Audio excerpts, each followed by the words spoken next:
You're listening to Civic from the San Francisco Public Press. We invited journalist and author Miranda Spivack to discuss public records and government accountability at an event we hosted this summer.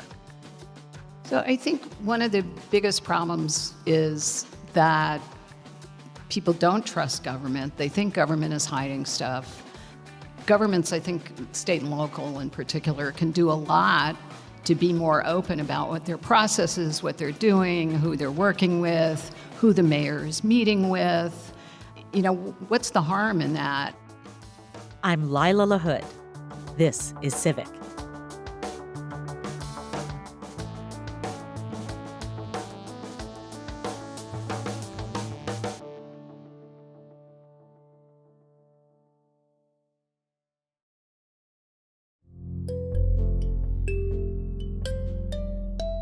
We are delighted to welcome Miranda Spivack here this evening. Miranda, thank you for joining us.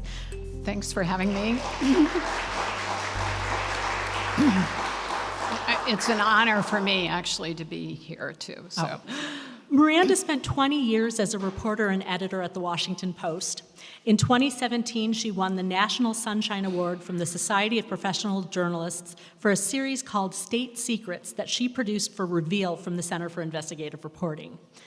Miranda is currently freelancing for the New York Times and other outlets while she finishes up her book, Backroom Deals in Our Backyards: How Government Secrecy Harms Our Communities and the Local Heroes Fighting Back, which is set for publication in March 2025. So we're a little ahead of the game by inviting Miranda here. We might call this your pre-publication tour. Absolutely. You've been reporting on government transparency and secrecy for years. How did you decide which stories to include in the book? I know it's based in part on the Reveal series. What was it about these particular episodes that made them stand out for you? It's profiles, really, of 5 different people from around the country whom I'm calling accidental activists, because, like a lot of people, they don't get into this because they want to. They really get into this because they have to, and they have bumped into problems in their communities. One of them is about poisoned drinking water. Another is toxic chemicals in firefighter gear. Stories about dangerous roads. And I don't know if you know this, but in most states, you cannot get the information that the state has about which roads are the most dangerous in your community.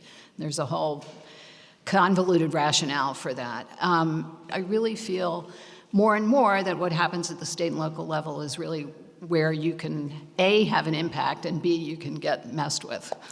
I don't want to get too much in the weeds, but can you explain in a nutshell why government agencies wouldn't want people to know which roads were the most dangerous? That has to do with, actually, Congress passed a law a couple of decades ago in response to state governments who were worried that they would get sued they had a list of, the top 10 worst roads in their state that they wanted to apply for federal funds for. And so they know where the problems are, but they're not fixing them. And they were very worried that they would get sued for that, for negligence, which you can, it's easier now than it was a few decades ago to sue government. And so Congress passed a law that basically exempted this information from disclosure. Some states will give it out as long as you don't use it in a lawsuit, but many states will just say, well, we're not giving it out, because there might be a lawsuit. So it's all about protecting governments that aren't living up to their job of protecting us. You have said that there is evidence that points to secrecy and state and local government being on the rise. How do we know this, and what explains this increase? So how do we know this is actually tricky? Because there aren't good definitive studies of this. And, part of that is that there are lots of state and local governments around the country, and so the information is diffuse and nobody's really tracking it. Starting actually with 9/11, there was a big retrenchment in government transparency at the local level. There was a lot of anxiety about, the electrical grid, we're not going to be able to tell you where it is or how it works or, what the map is. And that was, I think you really started to see a lot of sort of visceral reaction about national security at the local level. Every state has a public records law, but it's not really being enforced. It's inconvenient, whatever, it's costly. Why? It's everything from they don't know where the information is to they haven't digitized their records, which, okay, you're in a big city here, so presumably things are a little bit more sophisticated. But, sometimes. Okay. But, if you go to smaller communities in California and anywhere else, there's a lot of paper documents still, and so that's a problem. And then nobody really wants to be the public records officer. It's not a career builder. So you're left with folks who may be not that interested in the job and maybe don't really know what the law is. And then, of course, it can mask malfeasance, fraud, and incompetence. I mean, as a journalist, when my colleagues and I are always looking around and thinking they're conspiracies, my first point of view on that is you can never underestimate incompetence. What are the reasons you hear most often when a state or local agency says it doesn't have or doesn't want to give up information that or find out later that they have? What are the most common reasons you get? Well, there are a couple of reasons that I think are occurring with greater frequency. One of them is the use of the trade secrets exemption, which is all over the country. It's in the federal FOIA law, too. That allows private contractors, and there are many, many. I mean, there's been a huge amount of outsourcing of government function, also thanks to Ronald Reagan. It started really then. And so the government contractors often possess the information. This is actually going on with police videos. Axon, which is the company that made tasers, but they also do almost all the police videos. They possess the information. The government isn't holding it. This is not the case with police videos, but other information in government contracts, they'll say, it's proprietary. If we tell you how many people we employ, that's a proprietary piece of information that our competitors are going to be tipped off on. So trade secrets is huge. There are sometimes security and privacy issues.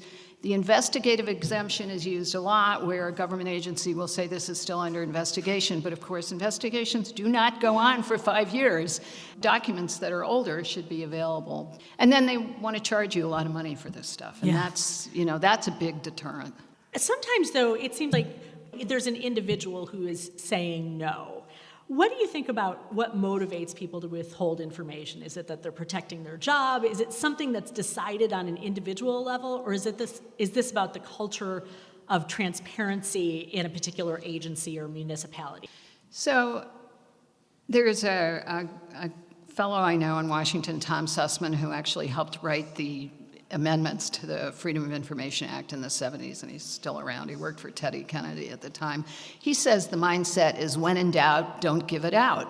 So, maybe this is a public record, maybe it isn't. I don't have anybody who can really advise me about that. In some states, you can be sued as a government employee if you give out information that you shouldn't give out. There's a big fear factor, I think. And then, of course, if you look at police agencies, the culture is, no, we're a paramilitary organization, and we're going to keep it that way, and that means you cannot have the insight into what we're doing. So these are some examples of when there are barriers and obstacles and people are saying no. Can you point to any places where the system for getting access to public records and information works really well? It's erratic, even within a state, within a government. You can have government employees who really do want to be helpful. I mean, I'm married to a former government employee, so I'm not against government employees. But there are people who really do want to help. But I think it's very individualized. You can have helpful agencies in San Francisco and many that are not.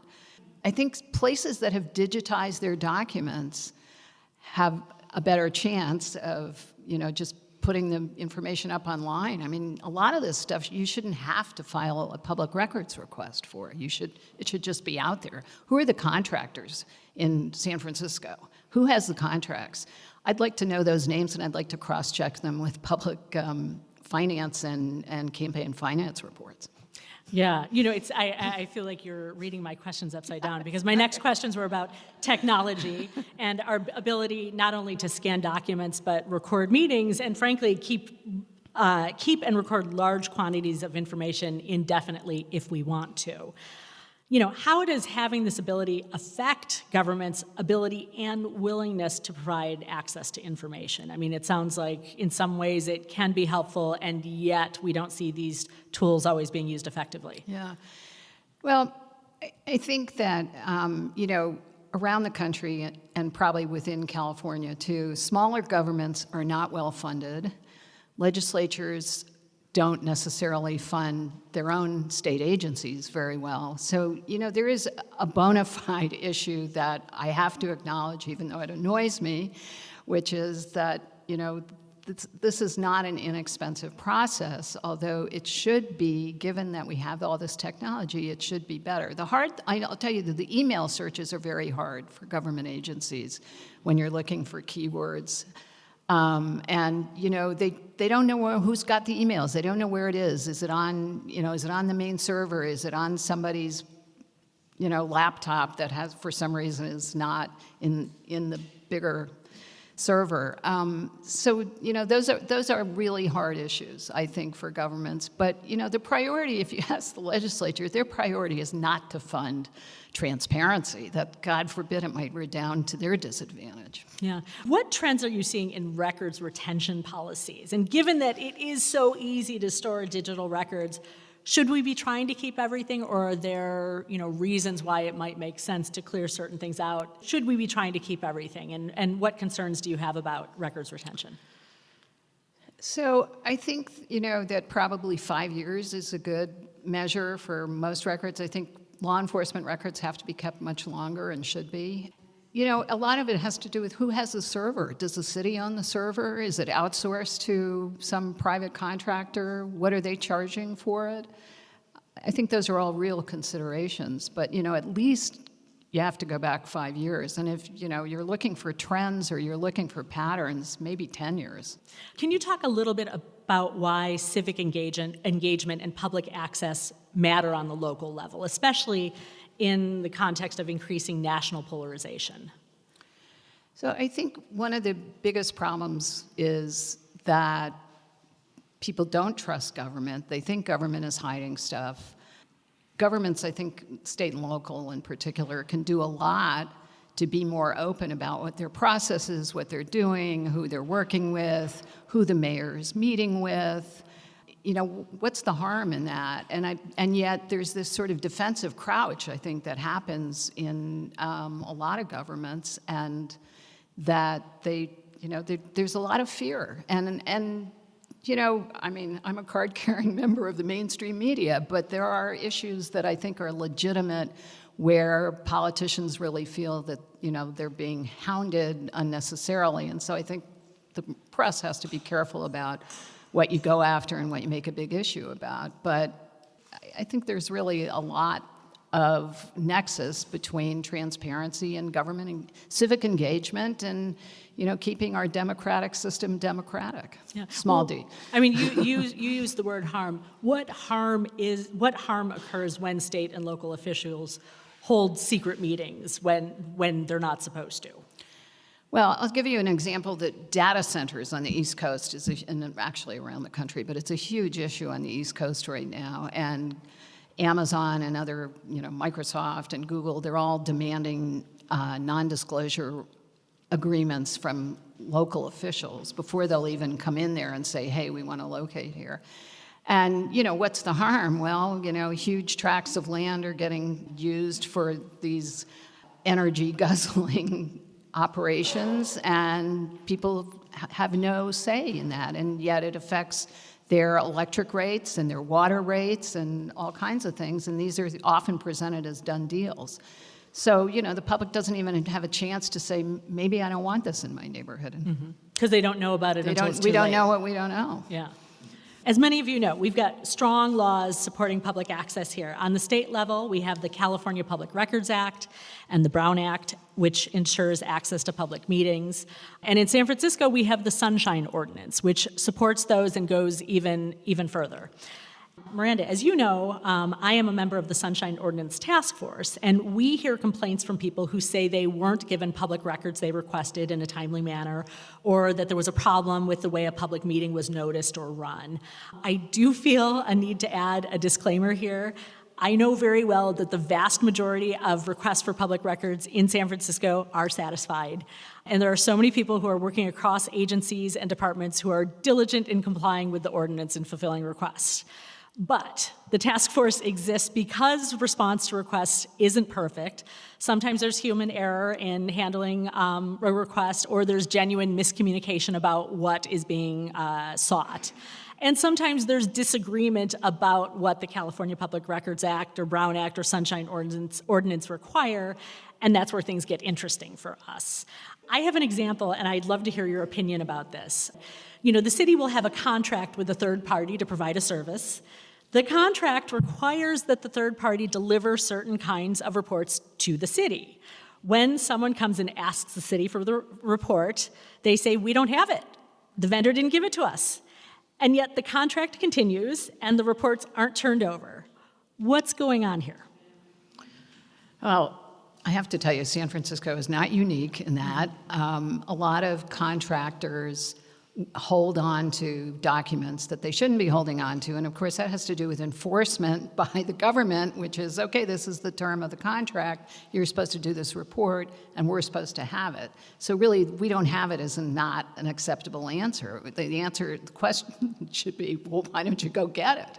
There was a case in LA that I could talk about a little bit. So the New Flyer bus company built buses for LA Metro, and they got the contract. It was a huge contract, millions and millions of dollars.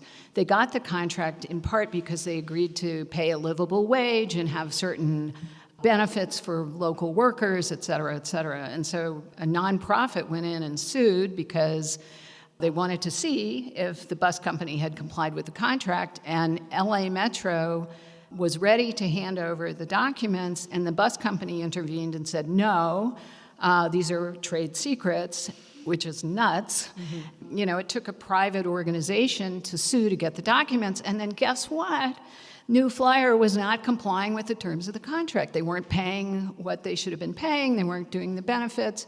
And I'm like, okay, the government was supposed to enforce this contract. Yeah. You know, and that's unfortunately very common. And you know, again, it's an outgrowth of outsourcing. I mean, I don't expect a city to build its own buses, I have to say that. But you could do your own trash collection. You could hire the school bus drivers. There's a lot you could do. Or at the very least, enforce the contracts that you've signed with these vendors to make them comply with what you've asked for in the first place. Right. Very common. So let's talk about corruption. You and I we were reviewing some of the local corruption cases here, which, according to the San Francisco Chronicle's tally, have involved more than 20 city officials and business representatives. And I also want to, I don't know if there's anyone here from Mission Local, but I will give a shout out to them for their excellent interactive graphic that shows how all those players are interconnected.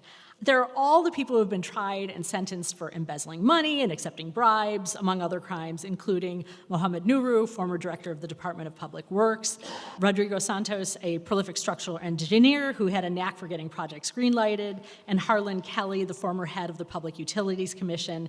And these are just a few of the high-profile ones. There's a much longer list. I know we're also looking at corruption cases in San Jose and Oakland. Of this proliferation of cases in the Bay Area, which ones caught your attention? I was interested in San Jose, too, because you had two different mayors, both of whom have failed to comply either with Public Records Act requirements or open meetings. And you know, using a private email account, text messaging that remains private. And then the current mayor has these sort of task force groups that are meeting in private to advise him. And I'm like, and they include other elected officials. I'm like, they can't stand.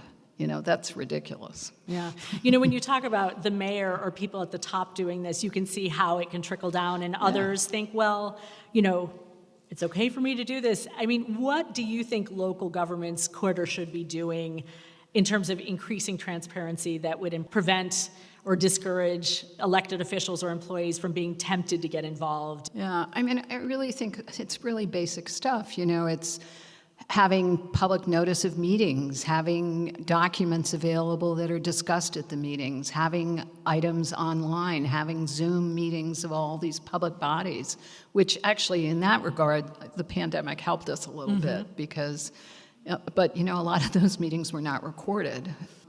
I just think we ought to make better use of the technology. The government should make better use of the technology, and it needs to be paid for. But I think ultimately it's a cost-saving measure, too. If you don't have to answer the same public records request over and over for the same information, that should be saving money. Yeah. I know that a lot of the reporting you've done isn't even about explicit corruption. It's just about government agencies keeping their work out of public view and the problems that can cause. I'd like to point to the reporting that Seth Rosenfeld, who is here tonight, did a few years ago for the public press on the California Public Utilities Commission and the way it was accepting safety reports submitted by ride-hailing companies like Uber and Lyft and then keeping the reports secret. What was so fascinating about Seth's reporting was that it showed that the companies were complying with the state regulation. Seth got to the bottom of things when he found an obscure footnote in a regulatory document in which the California Public Utilities Commission promised to hold the safety reports secret, not only from the general public, but also from other government agencies. Because Seth put a spotlight on this issue, the CPUC was pressured to change its policy, but how often do you see cases where everything is being done totally legally, but is still problematic due to lack of transparency? And who can we count on to push back when there's not somebody like Seth doing that reporting? Well, we need more local news organizations like this one and the many others that are in the Bay Area. You guys are actually pretty lucky compared to the rest of the country and, should be supporting all of these organizations, because I think that's really the future of local journalism. Another thing about Seth's work was that when the Public Utilities Commission made some changes and, made some more demands of the companies, they kept that secret too. It's like, okay. So, and it's sort of the same thing as this case in LA in the bus company, which is the public agency should be enforcing this. And it should just be routine that this stuff is public. I mean, if they are making the reports, why aren't they published? Right. It's a great question. And it's funny, a lot of the challenges for understanding what's happening in local government are much more mundane. It's just somebody wanting to understand, why are they digging up the streets on my block? Why is this happening? But sometimes a question that starts out as a small issue for one individual or neighborhood turns out to be, just the beginning of much larger issues or systemic problems. From your perspective, what could be done differently? What kinds of policies would increase access to information? And what about the possibility of reducing both the cost for producing records and burdens on staff? Like, what could governments, local and state governments, be doing that would make things easier for journalists and members of the public and less costly and burdensome to their own agencies? Well, one thing I think members of the public have to do is be very, very explicit in their requests. You can't ask for all the emails from January 1st to December 1st that mentioned the bus system or something. It's got to be very, very specific so that they can't say to you, this is not something we can do. I think this notion, as they call it in the open government business, proactive disclosure. I mean, everything's online now. You have to, if you apply for a permit, you've created a document that is online and accessible. All kinds of data like that are already there. So why not pick out what are the most important things that a community wants to know? You certainly want to know who's getting the contracts. You would like to know about building permits. You would like to know about road improvements and plans to build sidewalks or, that kind of stuff. Why not have maps that show where this work is being done? It's not that hard, but it takes a mindset, and I think it has to be argued, and I think it can be argued that ultimately it's a cost-saving measure for government. I'm thinking about a problem Madison encountered where she requested some data sets and she said, I want them in Excel and I understand that you're going to have to redact certain columns. And what do? They gave her everything in PDFs, which just makes it so much harder to analyze. And they existed originally in Excel. And it's just, Well, and that actually, in most states, that would be actually breaking the rules because they're not supposed to create new documents if they don't have the document. They don't give it to you, but they're not. So that's Right, they're that's supposed to just redact in the that's a existing deliberate document. effort to mess with people. So what advice do you have for people who want to try doing this on their own, whether they're, journalists at small organizations or freelancers or just members of the public who want more information about things that are happening in their community? Yeah. So one piece of advice that I gave to young reporters when I was an editor at the Post, and this just blew them away, was I said, go in person, go in person to that agency, go meet the person behind the counter who has access to, what you need and who also understands how the material is organized. Mm-hmm. And I would tell any member of the public that, if at all possible, go in person, get on the phone. I know this is all very old-fashioned, but it's really effective.